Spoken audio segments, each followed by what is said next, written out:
There is a place where the sidewalk ends, and before the street begins, and there the grass grows soft and white, and there the sun burns crimson bright, and there the moonbird rests from his flight to cool in the peppermint wind. Let us leave this place where the smoke blows black and the dark streets wind and bend, past the pits where the asphalt flowers grow.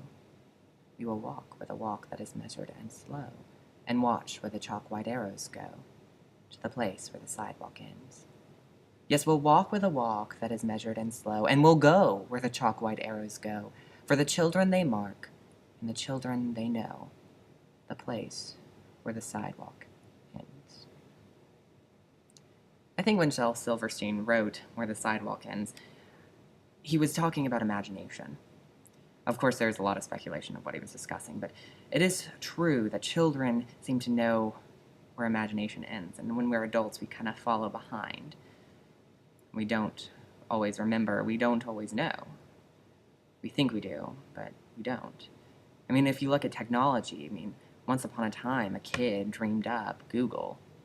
Who dreams up Google? But someone did, and they made it. And their imagination became reality. And so they're always ahead of us. I was once the kid that was ahead of everyone, and now time has changed. Interestingly, I'm supposed to talk about how EDM 310 changed me, and where I'm going, what I learned from it, and what my reflections are, and etc. And after this class, there are many things that I learned, many videos that I watched, but the two major things that I actually learned from this class is, first, how not to teach, and the second, what to expect from technology. And within the reflection, you're thinking, oh, well, you learned how not to teach because EDM 310 showed you. No, I learned how not to teach from EDM 310 because in EDM 310, everything about it I disliked. I hated all of it, almost, when it came to blog posting and using technology to some degree and learning about technology. The way we learned just wasn't the way that I wanted to be taught. And it was interesting because I realized how much more I was going to enjoy project-based learning and hands-on education because I didn't have it. And I'm not saying that the class is bad, because it definitely does teach and gives us the information and we're able to express it. But when you give someone the ability to learn on their own, it can often be a scary thing. And EDM 310 did do a very good job of giving us the different technologies. I just wish we'd had the hands-on activities of using them.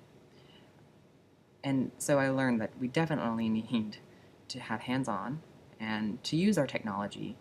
Don't teach the technology, but use it, but also you do kind of have to teach the technology in the beginning stages.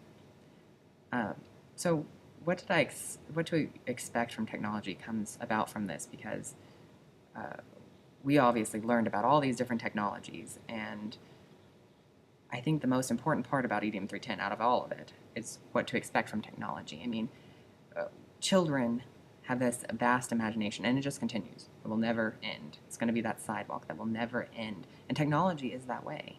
It's this imaginative thing that eventually becomes reality, and then it continues, and it continues, and it continues, and it continues, and it's so rapid that we won't be able to catch up.